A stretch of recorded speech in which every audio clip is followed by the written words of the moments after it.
into this space of healing with Harretta.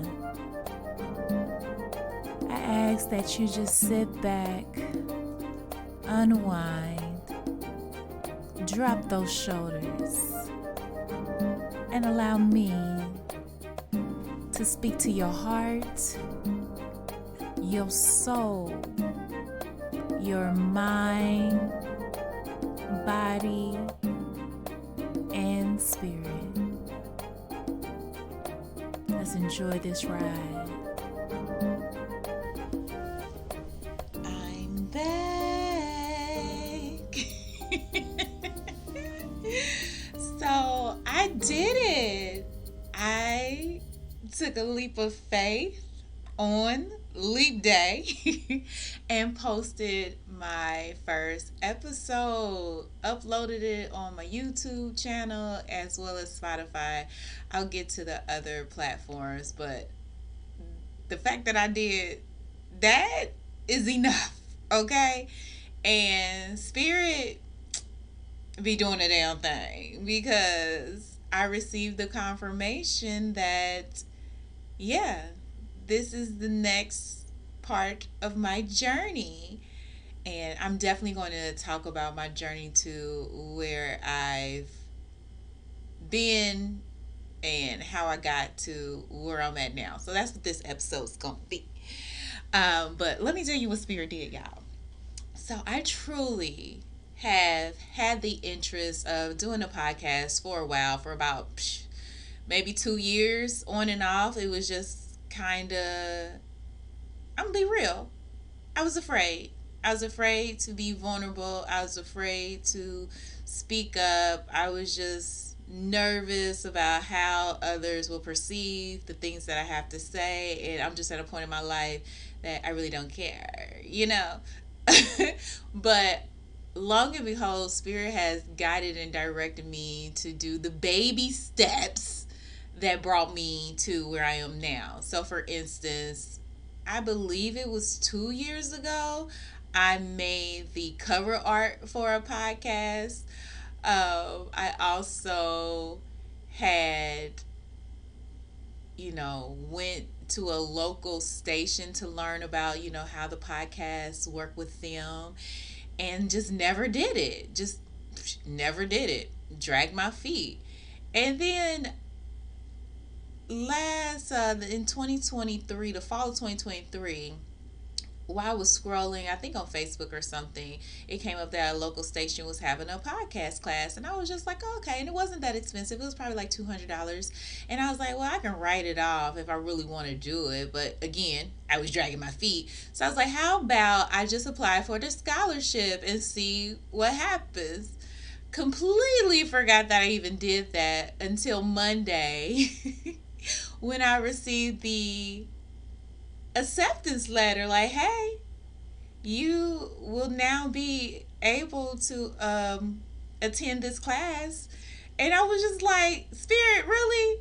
So I literally uploaded the podcast on Leap Day of Thursday, and by Monday I received confirmation that, yeah, this is what you need to be doing. And hey, by the way, we're going to go ahead and reward you with this scholarship so you can learn the ins and outs. How exciting! So I just want, hopefully this episode will assist people with knowing that if you follow the trail, Spirit will come in when it is necessary and do what needs to be done. You just got to do your part. And even though we might have a huge goal that we want to obtain, don't get overwhelmed of how you're going to get there. Just stay in the now, one step at a time, and I promise you, it will guide you exactly where you're meant to be. I'm smiling. Can you feel it? Can you feel it? Oh, hopefully that the sound is better as well, because I went ahead and used the microphone this time. When I tell you the first episode was literally Spirit like, hey, go in that room, push the record button, and just do it. And I just had to do it. So hopefully this sounds a lot better than it did.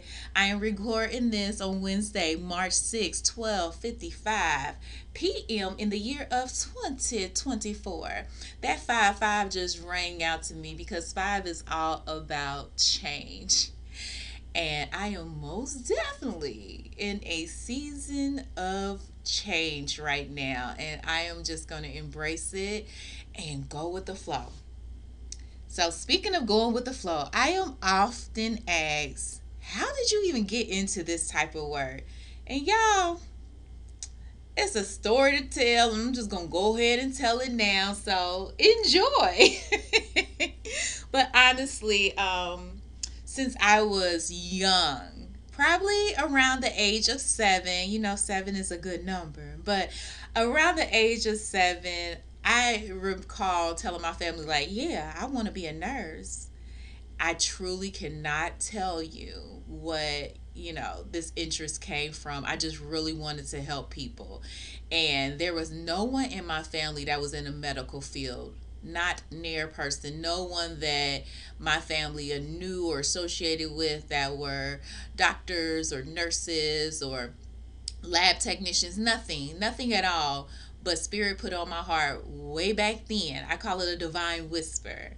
But way back then, for me to, choose a career in nursing, I just really had this desire to help people. And with that, when I became a teenager, I was like, all right, well that's when I was 7. I wanted to be a nurse. Do I really want to be a nurse? Let's see. Let me go ahead and volunteer. So I volunteered as a candy striper to make sure that I truly wanted to, be a nurse. I volunteered at a local hospital, Good Samaritan Hospital, because it was close to my home, and I chose to go there prior to my freshman year in high school. And as a candy striper, this will allow me to, assist the nurses as well as interact with the patients, but also get a feel of what nursing was all about. So my duties as a candy striper consisted of preparing the rooms for the patients, those who were, you know, getting admitted to the hospital, passing ice to those who are already in their rooms who needed some fresh water, retrieving warm blankets for people who's cold. Because if anybody know, hospitals are always cold. That's probably why I decided a long time ago I wasn't gonna work in a hospital. But that's a whole different story. We'll get to there at some point maybe. But anyway, and just running like small errands. I enjoy the up close and personal experience, and I believe it truly solidified that I wanted to be a nurse. So I went ahead and applied to different schools for nursing, and I was able to get into the Ohio State University and majored in nursing. But y'all, I had a little too much fun my freshman year, if I'm gonna be honest. Way too much freedom. Being an hour away from home, this means I had to decide when I was going to get up, if I was going to class, if I wasn't going to go to class, what I was going to eat. Whew, too much fun, okay? And I did not truly focus on my grades like I should have. And yeah, that reflected when I got those transcripts. And before even attending school, my parents gave me a firm warning that they were not paying for C average degrees. Okay. So I decided to return home and save some money, but still pursue nursing in a different way. So prior to me going to college, I worked at Ponderosa as a cashier. Shout out to Ponderosa. Y'all remember Ponderosa used to be that thing. We had we used to have this influx. This is how long ago. I am telling my age, but this is how long ago. We used to have $6.99 all you can eat steak, y'all. $6.99 all you can eat steak, which included the little Ponderosa buffet. Them people used to be lining up outside the door. But when I got out of college, I returned back to Ponderosa for a little while. And then I had a friend who had mentioned that she was interested in um, taking a class to be a STNA, which is a state tested nursing assistant. And I was like, oh, okay, well, let me go. That'll at least be something that I can do. Also get some more nursing experience while I go for my degree. So I had signed up for Sinclair at the time, Sinclair Community College, because they had a great nursing program that was way more affordable than the Ohio State University. But I went ahead and did the class first for the state testing nursing assistant. And the class was at like a local job center, and the class was just like a week or two if I recall, but they gave you like the basic skills of learning to make a bed, emptying a catheter bag, how to do proper body mechanics with transferring patients, and how to get them in the bed and maneuver them in the bed, where to place pillows and all things like that. So it was very thorough, but it truly gave me like that hands-on nursing experience. But also, it was gonna give me some increase in pay that Ponderosa wasn't giving. So yeah, I passed that test and got hired at the very first nursing home that I interviewed with. Not gonna say that nursing home, but that was quite an experience because that was some quote unquote backbreaking work. Okay, there was times where I was on a hallway with someone else. So we might have had 30 when I first started, we probably had like 30 or so patients to take care of. Well, residents, that's what they call them in the nursing home, residents to take care of. And my partner on my hallway was an older lady, and honey, she would just be spilling the tea. I worked night shift. I worked from 7 p.m. to 7 a.m. And we would start the shift with giving showers and prepping people for bed and giving snacks and passing ice. I mean, like I'm old school nursing, where we really paid attention to those who were in need of care. I can't say that's what it's like these days. It's a whole different story. But yeah, so me and her would, rock out that hallway. But as time went on, it was to a point where I was taking care of 30 people by myself. And that was not agreeing with my back. I was young, early 20s. I was only like 20, and I was starting to experience back pain because we had the old school beds that you had to like crank. You didn't have no automatic push a button and the bed would go up. No, honey, we had to do these cranks to turn. Listen, I'm over here now doing the motion of like cranking that bed.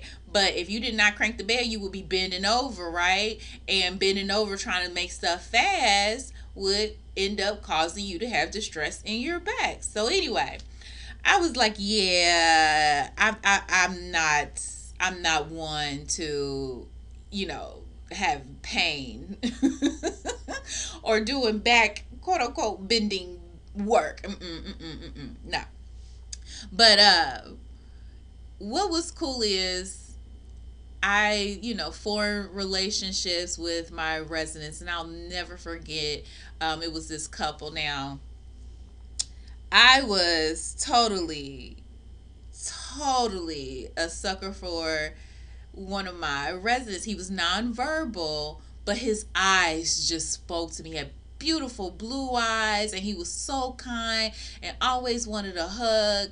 And he was there with his wife. Now his wife, she was a little bit piece of work, but I cared for him so much that unfortunately when he passed away, my love extended to her as well.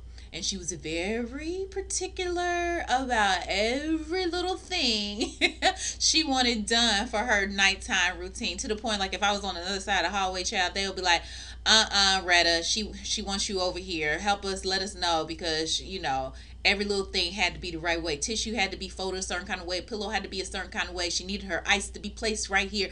Y'all, when I tell you she was spoiled, she was spoiled. But I enjoyed doing that for her. But unfortunately, she came to a point where she needed to have hospice care. And with hospice care is someone who is at the, the bedside with her 24/7 with it, crisis care, crisis hospice crisis care. That's what they would call it, right? But I remember one night I was just going to check on her randomly, and I noticed that she had hospice now, and they were at the bedside. So I inquired, like, well, who are you, and why are you here, and what do you do? And she basically told me, like, yeah, she was there just to take care of this one patient for those 12 hours, and that she enjoyed what she did. And I'm like, wait a minute, wait a minute. For these 12 hours, you just sitting here with one person? And she was like, yeah.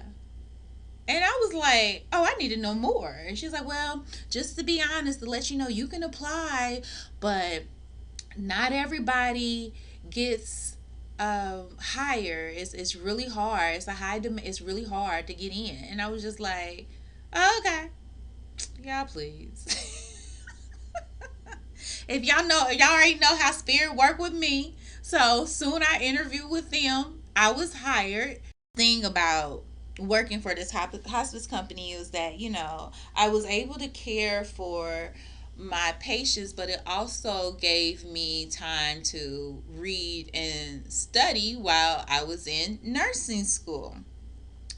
And also, with working with hospice, I was able to discover my sixth sense of being highly intuitive. I just had this inner knowing when a patient was going to pass away. Like within 5 or 10 minutes, I could just sense, like, they're not going to be on this earthly realm too much longer. I have no idea how I knew it. It initially freaked me out because, listen, I was only like 20, 21, and was able to sense that, and I didn't understand how. And I remember telling my family, and they would make jokes like, oh, you're the Grim Reaper. And I'm like, no, I'm not. Quit saying that. I just didn't know. Not knowing that that gift will enhance tremendously and help me do what I do now. But I also enjoy being able to tell family members, especially at nighttime, like, hey, you can go ahead and go to bed. If anything was to change, please believe me, I will let you know. Because there's physical things that happen to the body when one is about to depart this earthly realm. Like, they might get mottled skin, breathing changes, color changes, cognition changes. It's a variety of things that give you hint, like, okay, it's coming along pretty soon. But yeah, I enjoyed doing that. But all while in school, I was able to decide not to finish up at St. Clair because they had a huge waiting list. I was like, well, why not go ahead and get my LPN, my licensed practical nurse license, before I get my RN? So to me, it was just like stepping up from one to another to another. So from STNA next to LPN. So I went to LPN school for a year. It was definitely challenging. It was challenging, but my mom always said you could do anything in a certain period of time. And sure enough, I was able to do that and complete it. But the funny thing is, let me tell y'all how spirit, caught me off guard after I passed that nursing exam. So back in the day, nowadays I believe you take the test and immediately it tells you if you passed or not. But back in the day, we used to have to call this number to retest. And if you call the number and they like, you can't schedule right now, that's how you knew you passed. If you call the number and they like, okay, what date and time are you available, that's how you knew you failed. So I called the number, and I'll never forget. I called the number, the state board, to attempt to retest, and the recording basically said I was ineligible to schedule. So I passed. I immediately hung up and started jumping up and down with excitement and was just like, yes. Oh, by the way, it's 1:11 p.m. Spirit, hey. Well, I'm talking about this, but anyway, um, 111 just does something to me. And that's one of the reasons why my business is called Peace Within 111. All right, got sidetracked just by seeing that. I'm smiling because it's just new beginnings all over again with this podcast. All right, back to the story. So I called, they tell me I passed. I'm jumping up and down. I'm excited. I'm happy. And then out of nowhere, this whisper comes in again. Probably that whisper when I was back at 7 saying I want to be a nurse. Here goes the whisper again. That was like, yeah, you won't be a nurse for the rest of your life. And I was like, huh? What you mean? And that is all I recall. It's like, yeah, you won't be a nurse for the rest of your life. And I'm like, what? This is all I wanted to do. What do you mean? I won't be a nurse for the rest of my life. What else is there to do? Didn't get another answer from that whisper, but I allowed it to stay tucked away in the back of my mind just in case. But child, you couldn't tell me that I wouldn't be a nurse for the rest of life. That's all I wanted to do. Well, anyway, let's talk about how Reiki showed up in my life time and time again. I didn't realize it though, but when I was in LPN school, we had um, a student health fair, I guess you could say, and there was this guy who was like, "Yeah, I do Reiki." This was back in like what year was that? That was 2004, I want to say. He was like, "Yeah, I do Reiki.